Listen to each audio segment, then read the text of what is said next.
Hola, bienvenidos todos una semana más a nuestro programa del Abismo de Helm. En esta ocasión, como siempre, me acompaña Dani. Bienvenido. Hola, ¿qué tal? Y hoy vamos a hablar un poquito de las enfermedades infecciosas y el control que hacen los estados a través del sistema de sanidad público de estas infecciones, ya que ahora está todo esto muy de actualidad con lo que está pasando en el último año, aunque nosotros nos vamos a concentrar un poquito en otro tipo de casos y ejemplos.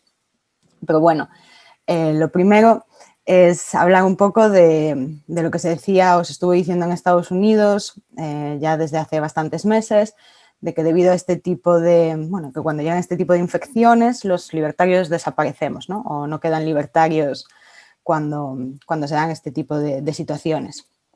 Entonces me gustaría, Dani, que nos explicaras con qué tipo de argumentos se justifica la intervención del Estado para el control de la salud pública y si estos argumentos son válidos o no, o hay algún tipo de contrapartida. Sí, bueno, pues normalmente cuando los libertarios siempre están en una posición difícil, porque normalmente cuando hay algún problema concreto, sobre todo si ese problema está de actualidad, siempre sale alguien diciendo, ¿ves? ¿Y eso quién lo haría? Como por ejemplo, si son las carreteras públicas, te preguntan, ¿y si no hubiese entonces un Estado, quién haría las carreteras? O si, ¿quién nos protegería de los Klingons si nos invaden? O quién impediría que los pobres pues se muriesen de hambre y cosas así. Es decir, entonces siempre los que estudian este tipo de cosas, o los que defendemos este tipo de cosas, siempre tienes que estar estudiando continuamente problemas concretos y diferentes para ver cómo que sería una provisión no estatal o no pública de determinados bienes y servicios, lo que nos pone en una posición bastante una posición desventajosa porque normalmente los defensores del Estado siempre dicen, nunca justifican cuáles son las intervenciones concretas que hay que realizar, simplemente dicen el Estado tiene que realizar eso y lo hará perfectamente y ya está, ya no tenemos nada más que investigar. Entonces siempre hay nuevos y nuevos ejemplos que buscar y uno de los más ahora, pues esos famosos o tristemente célebres, pues es el de las enfermedades infecciosas. Y normalmente esto se relaciona, cuando se habla de la intervención pública, con el concepto de la salud pública. El concepto de la salud pública, las definiciones varían entre los distintos autores, pero normalmente cosas que siempre están incluidas pues se refieren tanto a la salud de una determinada población como a la naturaleza de las prácticas o a las intervenciones adoptadas para proteger a esa población. Y la mayor o la inmensa mayoría de los autores dicen que el carácter colectivo de las medidas necesarias para hacer frente a estos problemas y para proteger la salud pública, pues requiere del uso coercitivo del aparato estatal. Así, por ejemplo, en las definiciones siempre se suele incluir alguna referencia a este tipo de cosas. Una definición, por ejemplo, de un autor que se llama Rothstein, pues dice, el elemento clave de la salud pública es el rol del gobierno, su poder y su obligación de invocar medidas forzosas para eliminar una amenaza a la salud pública. Entonces parece como que el gobierno es fundamental para poder adoptar este tipo de medidas contra enfermedades infecciosas. Porque las enfermedades infecciosas son un ejemplo clásico, un ejemplo paradigmático de las cuestiones de salud pública. Y esto se relaciona o se refuerza cuando se relaciona esta cuestión de la salud pública con el concepto de los bienes públicos. El concepto de los bienes públicos tienen una serie de características, como por ejemplo son no excluyentes y no competitivos, y eso quiere decir, según los economistas, que si no hay una provisión coercitiva a través del aparato estatal, las características peculiares de los bienes públicos impedirá que haya una provisión suficiente de los mismos y por lo tanto las personas vivirán una situación peor que si el Estado se ocupa de la provisión de esos bienes. Y esto se utiliza también para justificar la intervención pública en las enfermedades infecciosas. Sin embargo, las medidas adoptadas para hacer frente a las cuestiones de salud pública no tienen por qué ser necesariamente de carácter estatal.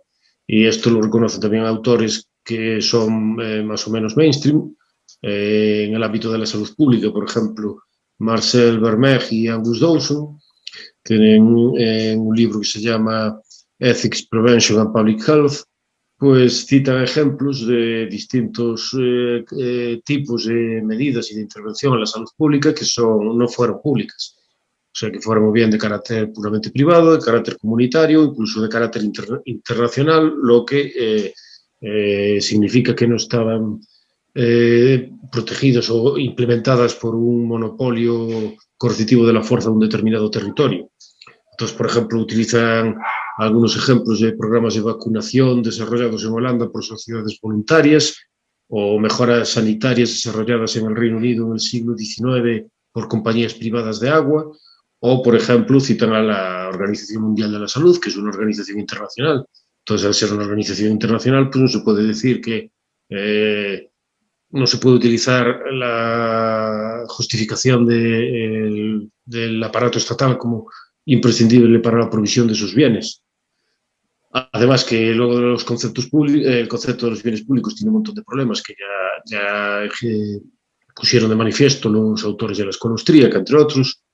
Y además que hay cuestiones, yo tengo ya por ahí alguna conferencia donde entro más en detalle en ese problema en concreto, o sea que ahora mismo no voy a entrar en las cuestiones teóricas sobre ese problema, pero sí que se puede decir además que incluso, aunque el concepto de los bienes públicos es un concepto perfectamente, no tuviese problemas teóricos, de ahí no se sigue que su provisión tenga que ser necesariamente estatal, porque, por ejemplo, Elinor Ostrom es famoso por haber estudiado determinadas comunidades y culturas donde se proveen de bienes públicos a través de métodos no coercitivos o no estatales.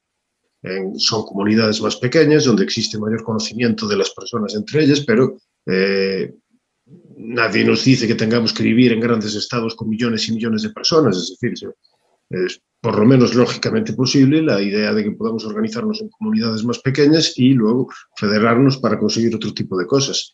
O sea que la justificación dura de que el Estado es imprescindible para los bienes públicos, desde mi punto de vista, no tiene sustentación teórica. Pero además de eso,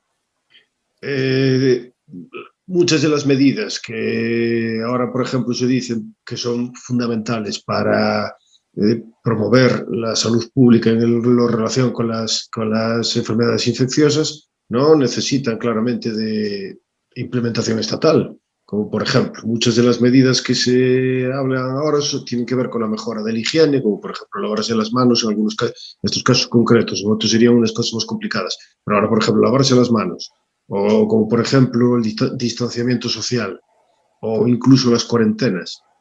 Ninguna de estas medidas, que son básicamente las que se están utilizando como mecanismo más importante o se lleva utilizando desde hace tiempo, pues ninguna de esas medidas requiere de forma imprescindible de un Estado para implementarlas. Entonces hay ejemplos históricos que muestran esto. Además de eso, también hay otras cuestiones que tienen que ver con el miedo y con la histeria y que tienden es decir, no se puede simplemente ver, incluso aunque fuese cierto, pues yo pongo en cuestión de que el Estado es la única entidad posible que se puede enfrentar a este tipo de problemas. Incluso que eso fuese cierto, no se puede simplemente decir eso sin poner luego en la balanza otro tipo de cuestiones. Es decir, gracias a la histeria, gracias al miedo, gracias a la inseguridad que siente o que percibe la población, se pueden adoptar muchas medidas de carácter coercitivo a través del aparato estatal que reducen la libertad de las personas y que se utilizan como un medio de vigilancia y como un medio de control. Entonces también es muy hay que tener mucho cuidado con ese tipo de cosas, porque si no se mantiene una vigilancia continua y constante, muchas de esas medidas, como en todas las crisis, algunas medidas se adoptan como si fueran de carácter temporal y luego al final acaban quedando durante muchísimos años y se acaban entendiendo como si fueran algo normal, algo natural. Y la justificación al principio es para hacer frente a un problema concreto y sin embargo después, una vez incluso que ese problema concreto haya desaparecido, esas medidas se siguen manteniendo en el tiempo porque sirven para controlar a la población. Entonces, también hay autores que hablan, por ejemplo, se refieren a casos concretos, o sea, a la utilización específica de las enfermedades infecciosas como un medio de manipulación a través de el miedo que causan en la población. Por ejemplo, Frank Furedi, un libro que se llama How Fear Works, o Philip Alcabes, en un libro que se llama Dread.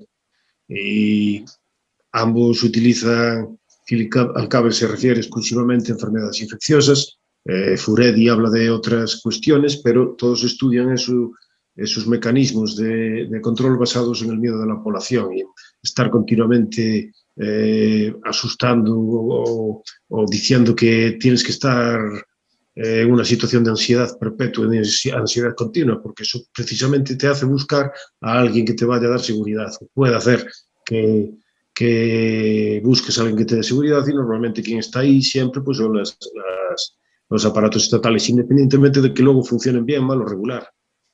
Porque una vez se establece que es el único medio aceptable o posible incluso para solucionar estos problemas, y siempre que tengas miedo, entonces vas a estar mucho más dispuesto a aceptar todo tipo de medidas, independientemente de su utilidad. Entonces, es una de las cosas negativas que tienen. Otra de las cosas negativas también, eso ya me refería en otro de los vídeos del abismo de Helm, es lo que se conoce como el proceso de securitización, que se utiliza para muchas políticas públicas. Y ese proceso de securitización está relacionado también con la idea de miedo. Es decir, se plantea una determinada cuestión o problema como una amenaza existencial.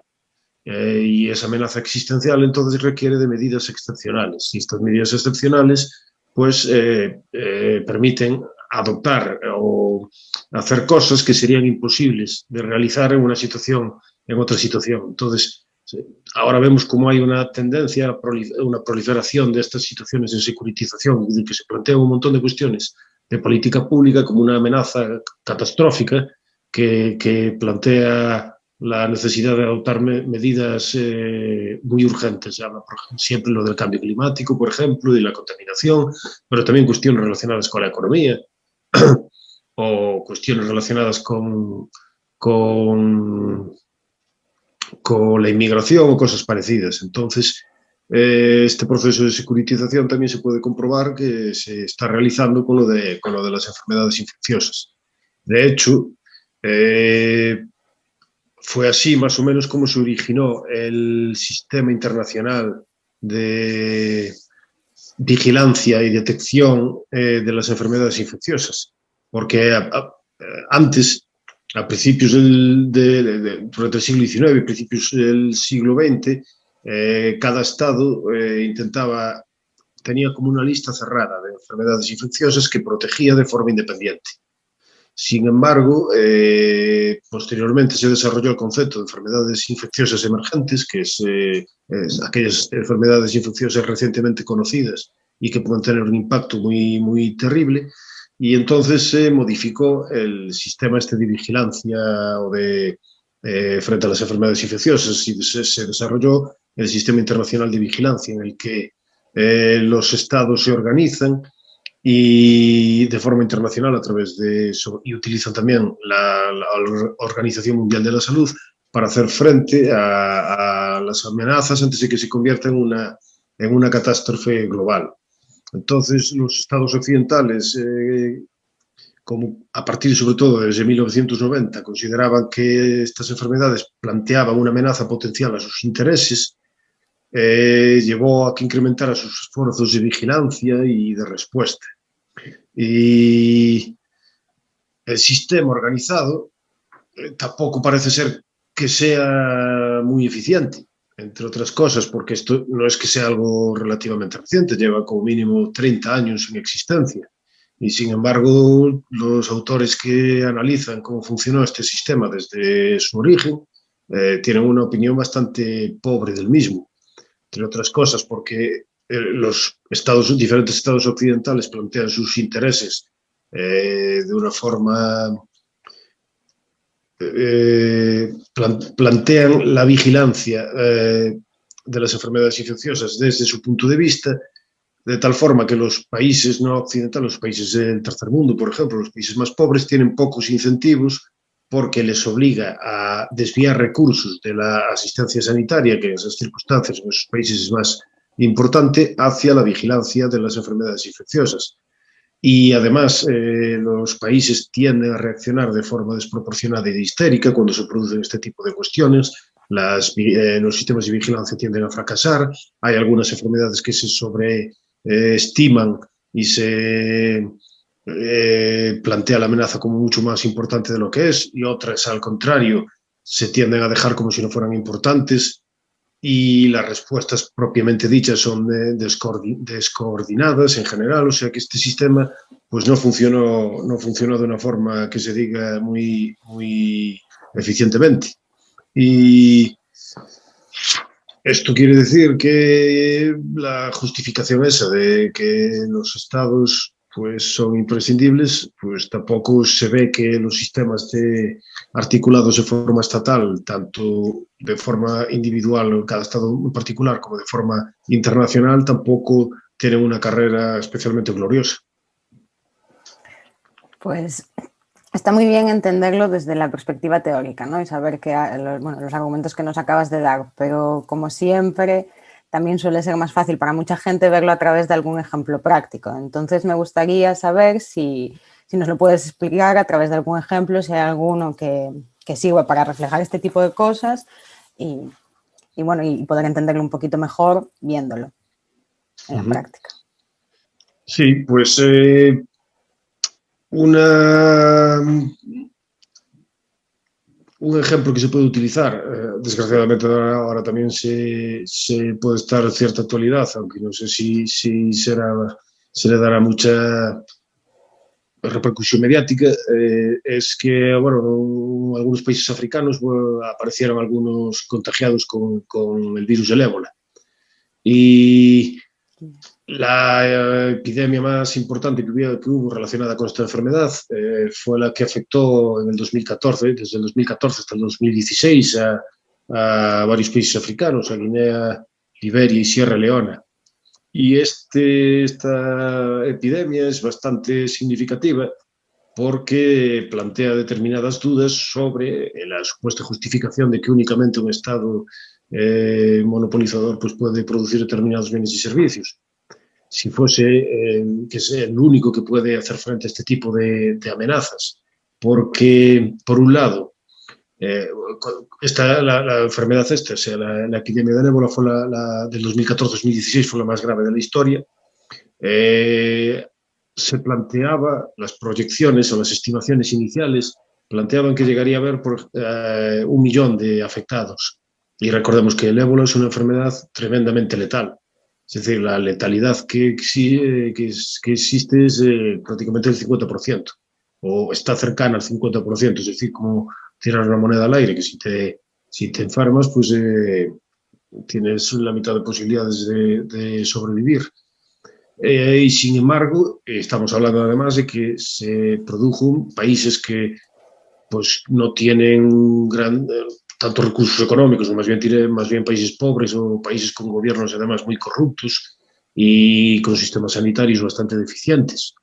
Y en estas circunstancias parecería imposible que con esas estimaciones y con las circunstancias particulares o peculiares de esos países que se pudiese obtener algún resultado efectivo contra la propagación de esta enfermedad infecciosa si no fuese más que a través de la ayuda internacional, a través del sistema de vigilancia internacional.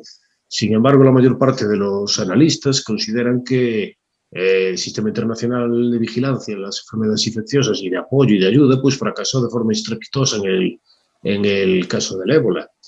La respuesta internacional en principio no estuvo además caracterizada por el deseo de ayudar, sino más bien por el miedo de que se extendiese a los países occidentales. Y además hubo serias deficiencias en la respuesta internacional, hubo una gran lentitud en adoptar medidas, hubo también falta de acuerdo en la descripción del problema, hubo confusión en las normas, hubo ejemplos de incompetencia y también hubo un problema que hay un autor que se llama Andrew Lakoff, un libro que se llama Unprepared, define como la falta de imaginación administrativa, que es algo que se relaciona también mucho con la idea de Huerta de Soto, del socialismo como característica que impide el desarrollo de la función empresarial, en la que la gente busca soluciones a determinados problemas de forma descentralizada. Pues Lakoff dice que el problema de imaginación, de falta de imaginación administrativa es que se establecen unas determinadas características en lo que representa un determinado problema o no, en términos burocráticos. Si alguna de esas características no se cumple, las organizaciones burocráticas que se encargan de vigilar este tipo de cosas quedan normalmente como ciegas o son incapaces de actuar porque se salen de los parámetros que tienen establecidos. Y como actúan de una forma tremendamente burocrática, no son capaces de encontrar nuevas soluciones.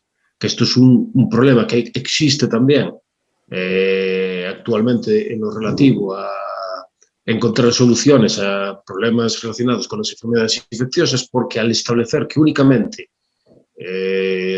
organizaciones centralizadas y organizaciones estatales o organizaciones supranacionales, como la Unión Europea, por ejemplo, solo se pueden buscar soluciones a través de esos mecanismos, esto impide que la función empresarial funcione de la manera más apropiada para buscar soluciones a los determinados problemas. Esto fue algo que pasó también así en el problema del ébola en los países africanos y además los gobiernos de estos países, pues, por debido a la corrupción y también a la carencia de recursos y a la falta de confianza de sus poblaciones, que no confían en gran medida en estos gobiernos, pues también reaccionaron de una forma bastante pobre.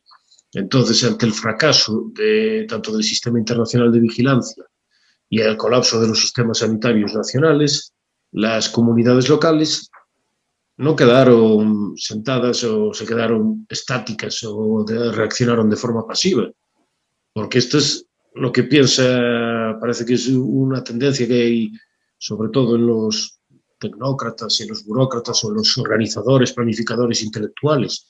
Piensan que cuando hay un problema y si el Estado no reacciona, la gente actuará de una forma pasiva o como de una forma completamente irracional. Y entonces esto no fue lo que ocurrió. De hecho, las comunidades locales se organizaron de una forma más o menos espontánea y se enfrentaron a la situación con el conocimiento que tenían, que en muchas situaciones era un conocimiento relativamente escaso y que tuvieron que mejorar con pocos recursos. Y estos esfuerzos no resultaron así en vano, porque Laurie Garrett tiene un artículo del Foreign Policy, creo que es. No me acuerdo ahora en qué pues es en una revista de relaciones internacionales. Pues tiene un artículo en el que analiza cómo fue la respuesta de estas comunidades y dice que las gráficas de tasas de infección y de muertes muestran que la enfermedad del ébola estaba en curso descendente, estaba bajando tanto las infecciones como las muertes antes de que el mundo se decidiese a ayudar, o antes de que llegase la ayuda internacional, que luego llegó después con problemas. Es decir, que ya de forma interna las propias comunidades locales fueron capaces de organizarse para hacer frente a un problema que era muy grave y que planteaba una situación muy grave. Y entonces los líderes locales de muchas de estas comunidades fueron capaces de, a veces con supervisión de organizaciones internacionales, pero en muchos otros casos sin supervisión de nadie, fueron capaces de implementar medidas de control, por ejemplo, restringir el movimiento de personas ajenas a una determinada comunidad, lo que podían hacer con más facilidad, porque en comunidades pequeñas es más fácil conocer quién pertenece y quién no pertenece a la comunidad y también es más fácil establecer medidas de vigilancia. Además, también establecieron cuarentenas para impedir que aquellos que estuviesen enfermos pues contagiasen a otros, o también organizaron el apoyo material, es decir, llevarle comida y recursos, agua y etcétera, a los hogares de las personas afectadas. Es decir, que de forma comunitaria, sin necesidad de organización coercitiva estatal, pues adoptaron las medidas que después, años después, parece ser que solo se pueden organizar de forma estatal. Que los ejemplos esos que dicen que solo el Estado puede hacer frente a este tipo de cosas. Pues este es un ejemplo histórico que demuestra que no. Entre otras cosas, las cuarentenas más efectivas fueron aquellas, no fueron las que organizaron, porque también el gobierno funcionaba en estas circunstancias, solo que el gobierno tenía mayor control en las poblaciones urbanas y tenía muchísimo menos control en poblaciones rurales. Y las cuarentenas más efectivas fueron las que organizaron a nivel comunitario los líderes locales y los líderes religiosos. Además, también articularon sistemas de rastreo, de los que se está hablando ahora también. Pues allí tenían articulados sistemas de rastreo, evidentemente con mucha menos capacidad tecnológica, pero para saber qué habitantes pues, podían haber estado en contacto con personas enfermas. Y también modificaron determinadas costumbres, porque las costumbres funerarias en esos países implicaban acciones de riesgo. Tienen que limpiar, por ejemplo, los cadáveres, los familiares, y eso los puede poner en contacto los pone en serio peligro de que se contagien. Y hubo casos, por ejemplo, hubo una enfermera que sus padres se enfermaron de ébola, y ella sola, utilizando recursos muy escasos, utilizando bolsas de basura y utilizando cosas que se pueden encontrar, que ella podía encontrar en la casa o lo que tenían por un mercado local, pues estableció un sistema para atender a los padres y evitar el contagio, como una especie de traje de estos trajes que evitan los contagios. Pues ella hizo un traje de esos artesanales. Y esto es uno solo de los casos que se utilizan, pero hubo múltiples ejemplos. Y, por ejemplo, hay un periodista, un observador que estaba durante esta epidemia y decía, los africanos occidentales de a pie, ante la ausencia de rescate por el mundo y por sus propios gobiernos, que se encuentran entre los más pobres de la Tierra, se han demostrado destacadamente hábiles en encontrar maneras de vivir y de ayudar a otros a hacerlo. Los vecindarios se han movilizado, los trabajadores sanitarios se han presentado voluntarios y los habitantes rurales han formado equipos de contención del ébola. O sea, que esto parece ser que demuestra como que la gente no reacciona de forma pasiva y estúpida ante este tipo de problemas, sino que se puede organizar, y desmonta la idea de que únicamente los gobiernos son capaces de actuar ante este tipo de catástrofes debido al problema de los bienes públicos. Porque ese punto de vista es lo que algunos autores denominan lo del pánico de las élites. Que las élites políticas, y sobre todo si tienen algún tipo de influencia, sobre todo tecnocrática, tienden a creer que en situaciones de este tipo, situaciones donde existen catástrofes o peligros graves, la gente va a reaccionar con pánico. Y sin embargo, el pánico es propio de esas élites. Ya, por ejemplo, recordemos, Hobbes era un gran cobarde. El miedo era su principal motor. Sí, era su principal motivación. De ahí lo que se conoce como el miedo hobbesiano. Y esto es algo que se mantiene a lo largo del tiempo.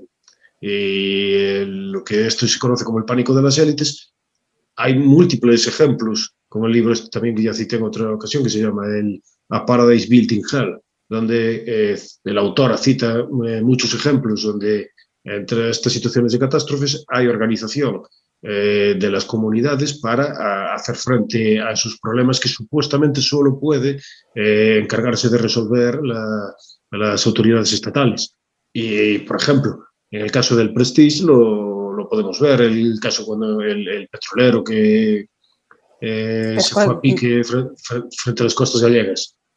Mientras que las autoridades públicas, pues más o menos parecía que estaban un poco perdidas, muchísima gente se organizó de una forma descentralizada para ayudar. Se puede comprobar también en todos los casos cuando en el huracán Katrina en Estados Unidos, por ejemplo, también ocurrió lo mismo. Y esto fue lo que pasó también en el caso de la epidemia del ébola. Pero además, y esto también es muy interesante, no solo fueron las comunidades locales las que se organizaron, sino que en Liberia hay el caso de una compañía privada que se llama Firestone. Firestone posee una plantación de caucho que es enorme, tiene el tamaño algún país pequeño. No, bueno, del tamaño de Chicago, dicen algunos. Es una plantación enorme y tiene una ciudad que se llama Harvel. Y esa ciudad tiene un hospital, que es el hospital y otras instalaciones médicas, son las instalaciones médicas más modernas y las mejores del país. Y todo eso es gestionado de forma privada por la compañía para ofrecer servicios de salud a sus trabajadores y a las familias de los trabajadores. Ofrecen cobertura médica a unas 80.000 personas, o por lo menos en la época entre el 2014 y el 2016 ofrecían cobertura médica hasta a 80.000 personas.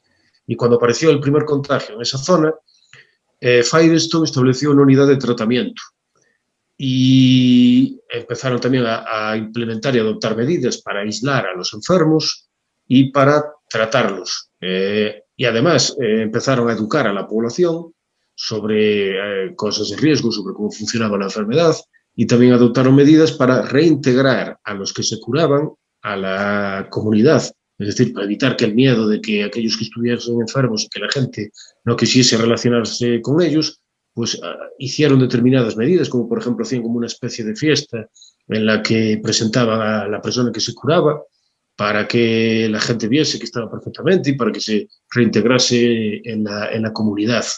Y las medidas adoptadas tuvieron un gran éxito. La enfermedad tuvo menos impacto en la zona esta gestionada por Firestone que en el resto de los distritos del país, y además atendieron a un montón de personas que venían de otras zonas. Así hasta un 40% del total de las personas atendidas provenían de otras zonas. Y esto era porque tenían muchos recursos, pero también porque fueron capaces de detectar casos y conseguir cuarentenas voluntarias porque también informaron a la población, porque movilizaron socialmente, porque tenían una buena implantación social y porque educaron sobre la enfermedad y por los programas de rehabilitación. O sea que esto hay algunos autores, el ejemplo de Harvel, llevó a algunos autores a hablar por ejemplo, Jay Butler tiene un artículo que se llama Corporations as Semi-States, en la que habla de que determinadas empresas privadas que proveen los bienes y servicios que supuestamente se afirma que solo pueden ser provistos de forma estatal. Y sin embargo, ejemplos como el de esta compañía, pues parece ser que se puede utilizar legítimamente como un contraejemplo de ese argumento teórico. Y funcionó tan bien que, de hecho, a un funcionario de los CDC son los Centros for Disease Control and Prevention, son los centros estos, la agencia estadounidense encargada de las enfermedades infecciosas, pues a uno de estos funcionarios que estaba allí en el terreno le preguntaron qué era lo que había que hacer para acabar con o qué era lo que se necesitaba para acabar para derrotar al ébola, y este funcionario respondió más Firestones. Es decir, que lo que se necesitaban eran más empresas como esta operando allí de forma integrada en el territorio. O sea que a mí me parece un ejemplo interesante para utilizar y para ver que no es verdad que solo los estados se pueden encargar de este tipo de cuestiones. Sí, sin duda, todos los que acabas de mencionar son ejemplos muy interesantes y yo creo que reflejan muy bien pues, los argumentos teóricos que nos ofrecías al principio de este vídeo. Pero entonces, ¿cuáles crees que son las conclusiones que podemos sacar de estos ejemplos y que nos pueden servir? Bueno, una de las principales es que normalmente cuando se utiliza la justificación del Estado y sobre todo la justificación de los bienes públicos, y normalmente se plantea como que los libertarios, sobre todo los de tendencias anarquistas, como que son una especie de así gente que no vive la realidad, ¿no? Y sin embargo, es también posible, o existe la posibilidad de darle la vuelta al argumento. Porque ahora, en los últimos años, apareció una serie de investigadores que no tienen relación ni con los libertarios, ni con el anarcocapitalismo, ni con cosas estas. Es un programa de investigación independiente que se conoce como estudia lo que ellos denominan las áreas de estatalidad limitada. Y las áreas de estatalidad limitada son aquellas zonas del planeta en donde no existe un monopolio, donde los estados no tienen un control monopolístico de todo el país, sino que hay un montón de sitios o de áreas o de políticas concretas que escapan al control de los estados. Entonces, estos autores, como por ejemplo Matías Risse, dice que el 80% de la población mundial vive en algunas de estas áreas de estatalidad limitada.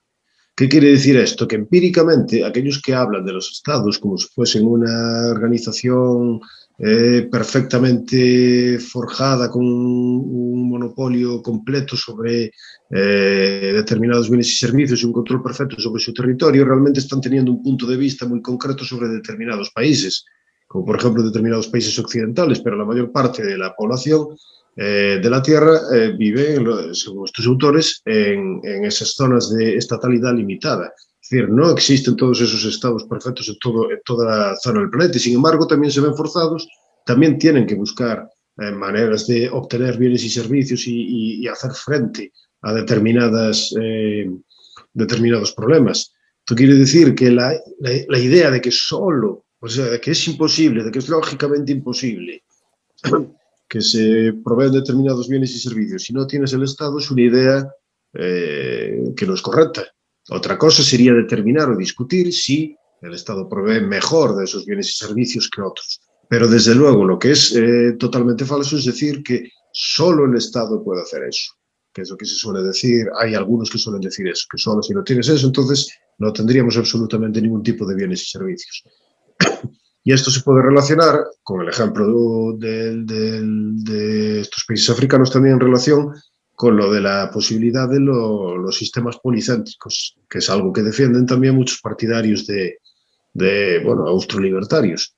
Es decir, aquellos sistemas donde no hay un único organismo, un único ente que se ocupa de la provisión de bienes y servicios y que por lo tanto necesita el monopolio, sino que hay distintos centros o comunidades o entidades que se ocupan de proveer diversos bienes o diferentes políticas.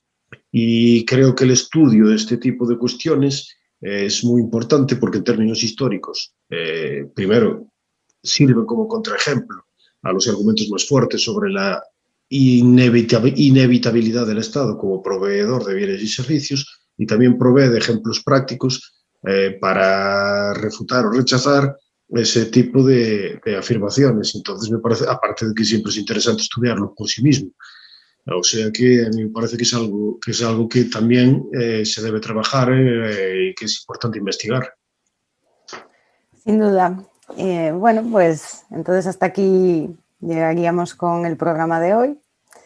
Pero yo creo que ha sido muy interesante y espero que, bueno, que con esta nueva edición del Abismo de Helm hayamos aclarado un poquito más el problema que hay con el control de las enfermedades infecciosas y, bueno, puesto también nuestro granito de arena desde la perspectiva libertaria a todo esto, tanto teórica como prácticamente que se está hablando tanto en este último año por necesidad.